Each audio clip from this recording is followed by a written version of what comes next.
Vamos atender a mais uma ligação no programa do Bingo. Alô? Pode falar. Bingo, vai tomar no cu. Não, amiguinho. Eu tomo no copo, que é mais limpinho.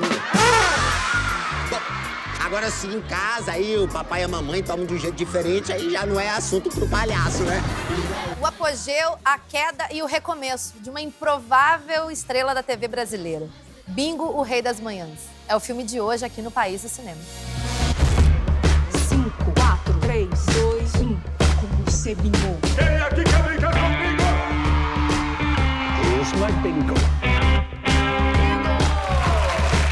O nome pode até ser diferente, mas a peruca e as piadas não deixam dúvida. Estamos diante dele, o Palhaço Bozo.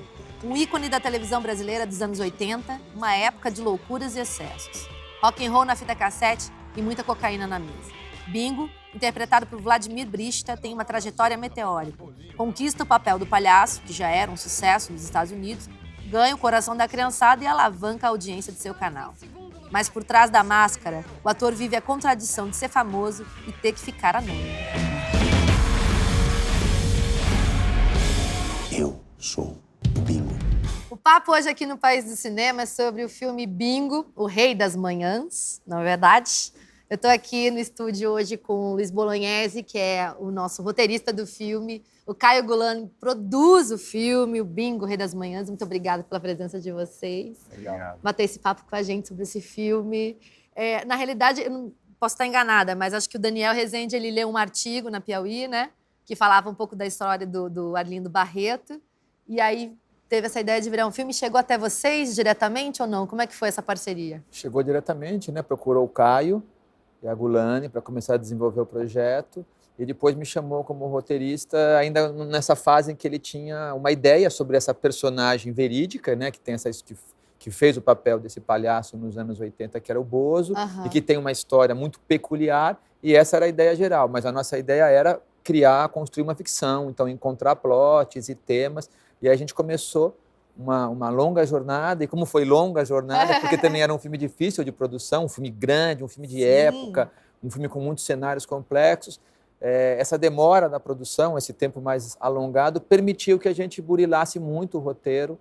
Então a gente ficou muito tempo trabalhando no roteiro, quase 4 anos, e aí a gente filmou o 10º tratamento. O que para um roteirista é ótimo, assim, porque eu acho que o roteiro é que nem vinho, sabe? Quanto mais ele envelhece, melhor ele fica. Melhor ele fica. Que ótimo. O Daniel É a primeira direção dele, importante dizer, né? De longa-metragem, sim. É. Ele tinha feito também conosco 2 outras séries de televisão, Fora de Controle e O Homem da Sua Vida, para a HBO, conosco. E o Daniel tem uma relação incrível de amizade, além de profissional. Ele montou alguns filmes conosco, O Ano que os Pais Saíram de Férias, depois As Melhores Coisas do Mundo.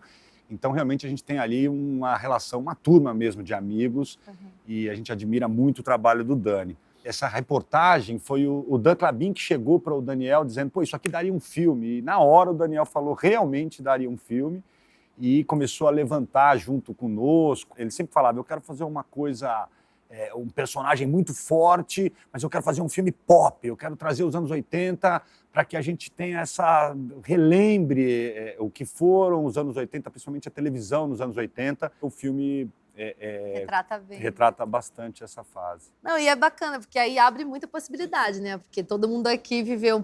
Quer dizer, eu não, porque eu nem era nascida, mentira. Mas eu era pequenininha nos anos 80. Mas trazer esse imaginário, porque vem uma coisa meio saudosista, né? De quando viveu essa época, assim, porque isso tá na trilha, nas cores, no figurino, né? Então abriu muito espaço para você brincar, né, Luiz? Não, é muito legal porque ele pega um público hoje que tem entre 30 e 40 anos, que o filme é a infância dessa turma, em frente à televisão e tal. E também tem uma coisa legal, eu já não era tão pequeno, eu já estava no meio da adolescência, para o final da adolescência, não assistia o programa, mas aí também tem todo o ambiente musical, de músicas dos anos 80, que é emoção na veia, né? Então eu acho que o filme encontrar esse ambiente pop dos anos 80 foi uma delícia, e foi a parte mais, vamos dizer, mais fácil e prazerosa, e que veio muito rápido para a dramaturgia. O mais difícil é que o Dani queria o tempo todo fazer um filme de personagem, né? Uma história toda focada no drama do personagem. E a gente sabe que é mais fácil fazer filme de peripécia do que de personagem. Contar histórias é mais fácil, mas aprofundar um roteiro verticalmente dentro de uma personagem é mais difícil. Então isso foi que a gente suou muito, porque era essa a busca o tempo todo. E o Dani é um diretor, assim, ele sabe muito o que ele quer, né? Eu trabalhei com ele como montador, pô, o cara montou, né, Cidade de Deus, Tropa de Elite, Exato. montou Dark Water, do Walter Salles, Árvore da Vida, do Mel. O cara ganhou Palma de Ouro em Cannes, o Urso de Ouro em Berlim, foi indicado para o Indicado ao BAFTA. Oscar pelo Não é à Tom toa. Cruise, né? Na verdade, o que eu sempre acho o Dani, o que eu percebia, é que ele não é um montador que apenas monta dando ritmo para uma cena. Ele monta sabendo que história está sendo contada. E ele propõe para os diretores, às vezes, sacações de que um ator teve um determinado desempenho, então aquilo está crescendo no filme, então aquela personagem deve ter mais espaço. Ele é um contador de história. Lindo. E nesse processo de roteiro foi uma dialética muito grande. Eu escrevia, mas o diretor também dirige o roteiro, né? Eu penso assim. Então, e ele tinha muito claro essa visão do que ele queria. E aí a missão era um pouco difícil, porque não é um herói, é um anti-herói, né? Sim. É um filme subversivo. A gente tinha um mote que a gente brincava, que a gente estava contando a história de um cara que faz tudo errado, mas dá certo. Ele faz tudo errado, mas a gente gosta dele. Sim. Era esse perfil que a gente perseguia do anti-herói.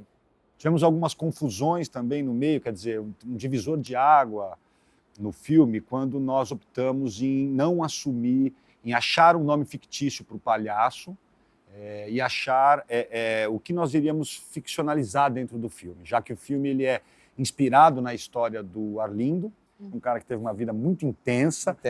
Nós tivemos com ele algumas vezes conversando, o Luiz mais de uma vez, enfim, trazendo mesmo um pouco do universo que ele viveu.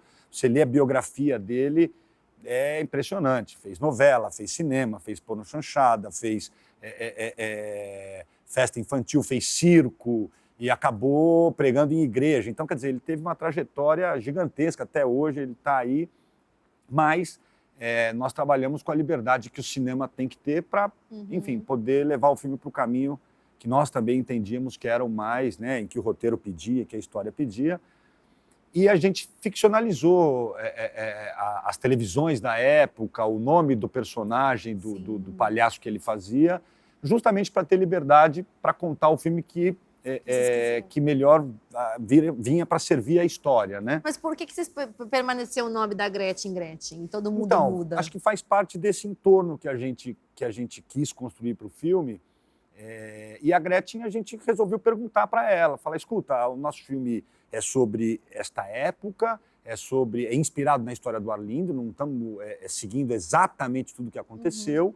Ela conhecia o Arlindo daquela época, também não muito profundamente, mas conhecia. Teve uma participação. Há controvérsias. Acho que eles pegaram. Mas é porque eu só posso dizer o que ela me falou, né? Então, quer dizer, mas... É ficção, né, também, claro. A gente está falando de ficção. Como a gente Isso diz, também não interessa. Não livremente inspirado. Mas olha, muito legal que ela topou. Ela falou, não... A gente, inclusive, nós conseguimos comprar o Conga La Conga, que é uma música completamente um hino, uma música que é uma delícia dentro do filme. Ela foi uma das coisas que veio para ajudar a dar esse entorno da realidade dos anos 80. Muito universo dos anos 80 mesmo, bem retratado ali. Mas, ao mesmo tempo, o drama é completamente atual, né? Porque a questão central é a questão do drama da celebridade. Né?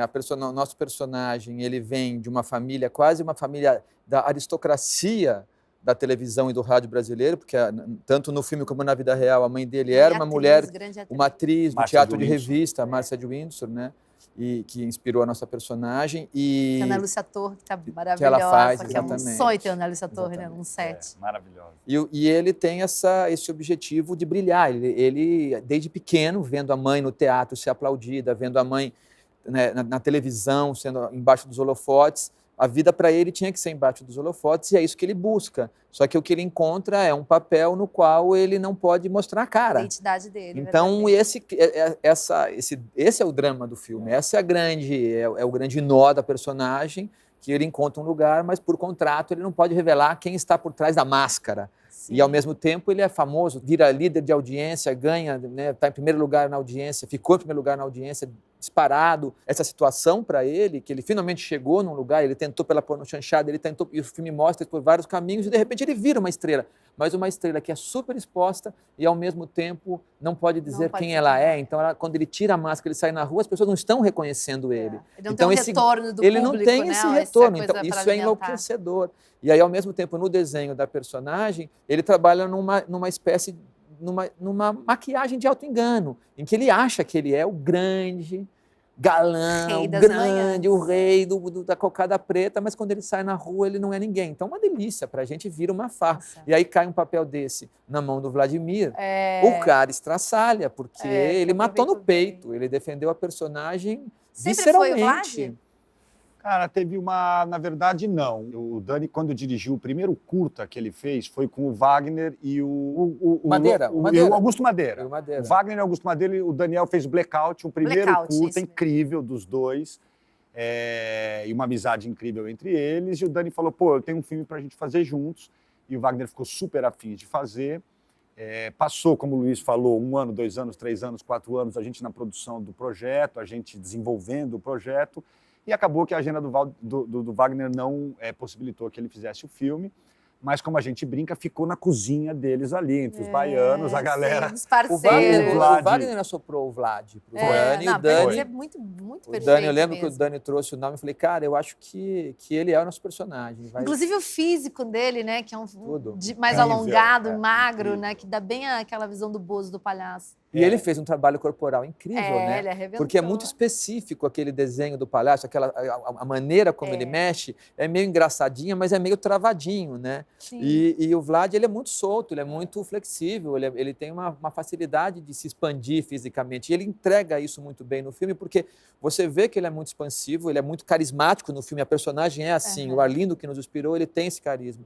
Mas quando ele entra naquela roupa do palhaço, ele construiu aquela sintaxe, que é aquela coisa meio extrovertida, mas meio careta do palhacinho. E que matou a pau também, ficou muito interessante, muito assim... O filme tem uma troca do elenco muito legal. Todas as participações são muito incríveis. A Emanuele Araújo também, de Gretchen, que era até muito engraçada. Ela é ótima. A Emanuele é minha amigona, assim, eu lembro na época quando eu tava filmando, ela...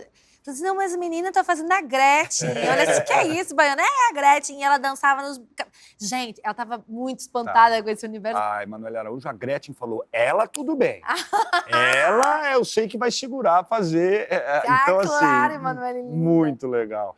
Nós tivemos uma participação incrível da companhia La Mínima, do Fernando e do Domingos, que foi... Que demais, assim, falando do universo deles que eles conhecem tão bem. A vida inteira. E voltando a falar do Vlad, que é um ator que realmente eu conhecia pouco, trabalhando junto, quando a gente falou do Domingos, do Fernando da La Mínima, ele foi atrás, foi estudar, foi ver, e o Domingos acaba fazendo o mestre dele. Na verdade, o Domingos ele não fez só uma participação como ator do filme. Na época do roteiro, eu convidei o Domingos e o Fernando, que é o grande parceiro dele naquela dupla La Mínima, e a gente convidou os dois e eles vieram conversar com a gente e praticamente o Domingos me deu uma aula sobre o palhaço. E uma das coisas que ele lembrou, que ele marcou e que virou uma chave para o filme, essa informação, não se esqueça, o palhaço não é um bobinho, o palhaço é um subversivo, ele está sempre passando rasteiro em alguém. E uma segunda chave que ele deu, que foi importante para eu ajustar plots do filme como um todo, ele foi uma informação que achei tão bonito ele falar isso. Ele falou, uma coisa que o palhaço tem o palhaço não guarda mágoas. Eu, como assim? Ele falou, não, a diferença do palhaço para os outros seres normais é que as pessoas vão guardando mágoa. O palhaço, ele tombou, ele caiu, ele levanta, ele segue, ele não guarda aquilo. Por isso que ele está na próxima com uma certa ingenuidade, com uma certa pureza. Essas informações foram fundamentais para mim, porque daí eu descobri, eu entendi que o meu personagem, ele era um palhaço, não só quando ele estava na roupa. Quando ele estava na roupa, por ser um programa de televisão, ele era quase um palhaço amarrado. Mas na vida, ele era um palhaço. Essas informações me ajudaram a construir o protagonista. Então, assim, a presença do Domingos nesse filme é muito forte. E todos nós, e o Dani, a gente é muito devedor da generosidade do Domingos, né? Além de todo o conhecimento e toda... Enfim, ele é um cara muito generoso e ele nos deu muita informação que nos ajudou a estruturar o filme. Tem muito coisa importante dele no filme. O palhaço sempre apanha. Presta atenção. Tá. Não, também não fica se lamentando. O palhaço não se lamenta. Nem fica guardando magoazinha, não. Não importa quantos tapas o palhaço vai levar. Ele sempre levanta e tenta de novo. Ok, vamos lá. Quer ver? Vem cá, Nando. Olha só.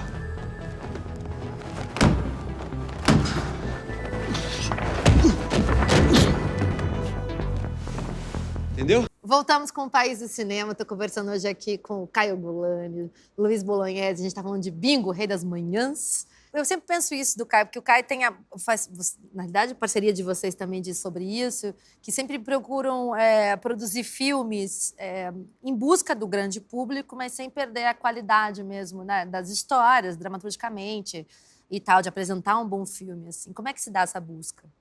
Cinema cabeça para todo mundo, né?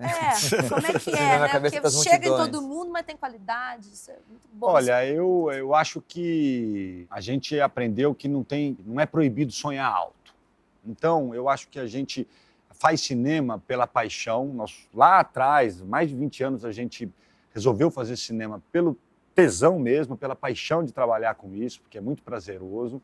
Uma época em que o cinema estava terminado aqui no Brasil, tinha acabado de fechar a Embrafilmes, e ali nós entendemos ocupar esse lugar do produtor mesmo, que abriu uma produtora para fazer os filmes que nós gostaríamos de ver. Uhum. E o primeiro filme que a Gulani assina como nosso filme também é uma coprodução com a Buriti, justamente, que é O Bicho de Sete Cabeças.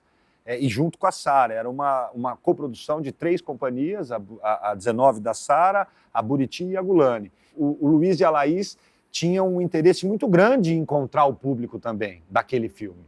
E a partir dali a gente entendeu que não era lutar contra uma coisa com a outra, que as grandes ideias, o cinema no mundo, ele pode se comunicar. A gente está conversando sobre o lançamento dos filmes e todo mundo está entrando nessa questão de como é difícil manter um filme na sala de cinema. Desesperador. É o problema para todo mundo. Não acho que seja... É uma questão do mercado mesmo. Todo mundo sabe que o número de pagantes que assistem filmes no Brasil só cresce. Uhum. Então também não dá para a gente dizer que o público não está indo ao cinema. O público vai. Eu acho que o público brasileiro, infelizmente, ainda vai ver mais do mesmo, vai ver a maioria, vai ver aqueles filmes que realmente têm uma divulgação muito grande, que tem um apelo mais comercial mesmo. O audiovisual brasileiro tem uma política forte, interessante, bacana, que tem uma cota, pelo menos, que a gente tem dos filmes brasileiros. A gente tá ficando... Uma cota muito pequena, na minha opinião. Isso que eu ia dizer, Pois eu também acho. Insignificante, ainda até porque hoje alguns blockbusters brasileiros que já existem, ainda bem, acho ótimo, maravilhoso, filmes brasileiros que fazem 8 milhões, 6 milhões, mas a maneira como está desenhada a cota, um filme desse vem, preenche a cota e acabou a cota, você não tem cota. E cota não é uma coisa assim de petista brasileiro. Na Europa, no audiovisual da Europa unida, todos os países unidos, 50% da programação do cabo tem que ser europeia. Não tem papo. Então isso não é uma coisa, sabe, é coisa de gente moderna. A gente defender o próprio mercado. O país, né? Então, assim, eu acho que o cinema brasileiro está crescendo muito, não tem do que reclamar, não é momento de mágoas, o palhaço não guarda mágoas, está indo para frente, o cinema autoral brasileiro está bombando nos festivais, está num momento super legal e estamos fazendo bilheteria, tem filmes muito populares no Brasil, mas a gente ainda precisa de uma engenharia de organização melhor com os exibidores para melhorar a performance dos filmes pequenos e médios brasileiros, de enfrentar uma reserva de mercado ao contrário, que também tem aqui dentro. E, evidentemente, que os produtores têm que ter humildade, têm que entender o lado dos exibidores, de que eles precisam vender ingresso, a gente tem que entender isso, mas eles têm que entender que a gente tem uma indústria com 100 mil empregos, que gera 25 bilhões de reais para o PIB, que agrega, que é importante para a economia, então eles têm que ser parceiros. Eu costumo dizer que a gente está num momento muito bom, mas que não pode abaixar a guarda. Não adianta a gente achar que está ganho o jogo, porque a gente precisa chegar pelo menos a 30%, 35% do market share, quer dizer, do que se assiste no cinema ser brasileiro. Entre 30% e 35% deveria ser brasileiro. Hoje a gente não passa de 15%. Não é pouquíssimo. Quando nós começamos a fazer cinema, era 0,2%. Então também... Não, estamos... exceção, claro. A onda é boa. A onda é boa. Teve outros momentos que eram muito maior, a Pôr na Chanchada, ou mesmo os ciclos... Uma onda legal também de rolar isso que você falou, que o público brasileiro está entendendo que cinema brasileiro não é gênero. A gente tem filme policial, a gente tem drama, a gente tem comédia, a gente tem o tal do cinema autoral, que é um cinema mais de reflexão, que também está crescendo. Tem cinema para todo mundo. Tem cinema Pois é. Dentro do filme do Bingo, Rei das Manhãs, Tem uma cena predileta de cada um de vocês dentro do filme? Eu gosto muito daquele bastidor todo, como ele improvisa no programa.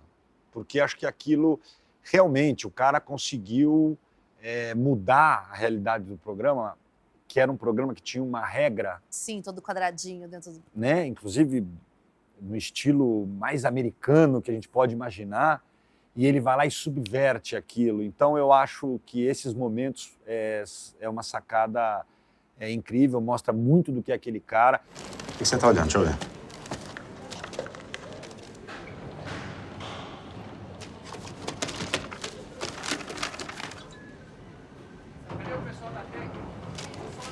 Macaquinho, você acaba de me dar uma ideia de gênio. Gênio! Segura isso. Por que você tá bebendo na jarra? Sérgio, segura pra mim. Lúcia! Lúcia! Só um instante, vai. O que as crianças mais querem, Lúcia, é falar com o ídolo delas, interagir com o bingo. Se a gente conseguir isso, a audiência vai explodir. Interagir como? Eu tava esperando você me perguntar isso. Carta, coisa antiga. Também plenos anos 80. O que as crianças precisam é...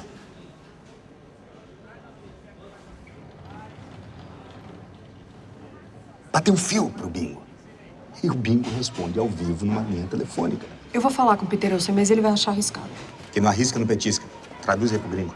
Eu gosto muito de uma cena que o Augusto Palhaço, ele convida a diretora, a diretora que é a Leandra Leal que faz, e que eles têm aqueles conflitos do trabalho do dia a dia, mas também tem um frisson, né? Tem um tesão mal resolvido ali. E ele faz, que fez, não sei o quê, ele acaba acertando umas coisas, ela paga uma para ele, ele consegue convencer ela a ir para o jantar, e eu adoro essa cena deles nesse restaurante. Eu também adoro. O vinho é o sangue de Jesus, sabia? Pelo que eu sei, você não é exatamente um entendido em assuntos bíblicos. Mas eu e Jesus temos muita coisa em comum. Somos campeões de audiência e na hora de dar um recado a gente vai direto ao assunto. Direto ao assunto? Quando é que você vai transar comigo? Para isso existe o casamento. Você quer que eu case pra transar? E se eu não gostar, se não for bom? Transar com a pessoa não é melhor saber disso antes? Você só pensa em pequenos prazeres. Quem disse que é pequeno? Eu acho que você bebeu demais. E qual é o problema? O pastor Hernani costuma dizer que o problema não é a bebida. É que o bêbado se acha engraçado. Você leva mesmo a sério esse cara? E ele tem humor, na medida. Humor? Não, falta ritmo no show dele. Sabe, ele fica repetindo mesmo assim, não tem clima. Augusto, aquilo ali não é um show. Minha vida também não é um espetáculo. Quem disse? Eu não vou perder tempo te explicando o óbvio. Então você acha mesmo que eu bebo porque tem um diabinho aqui no meu ombro falando no meu ouvido? Você acha mesmo que eu sou idiota? Se eu achasse, eu não tava aqui. Só que eu acho que você tem que relaxar um pouco. Parar de pensar tanto em Jesus e mais no que pode lhe dar prazer real. Pra mim, Jesus é real. E dizer o nome dele me dá muito prazer. Foi ótimo conversar com vocês aqui no programa. Foi muito legal. Sucesso. Vida longa, bingo, Rei das Manhãs. Muito obrigada. Legal. Parabéns vocês pelo programa. Incrível discutir o país do cinema, né? Até um título do programa. Muito nome, né? Aqui se faz cinema também. Muito bom. É isso. Obrigado, gente. Obrigado. O que você tá fazendo? Nada. O que você tá falando? Isso é o cococu. O que é cococu? Comente com partilha curta. Quer fazer comigo? Tá bom. Cococu, cococu, cococu. E a gente fica repetindo isso pra sempre.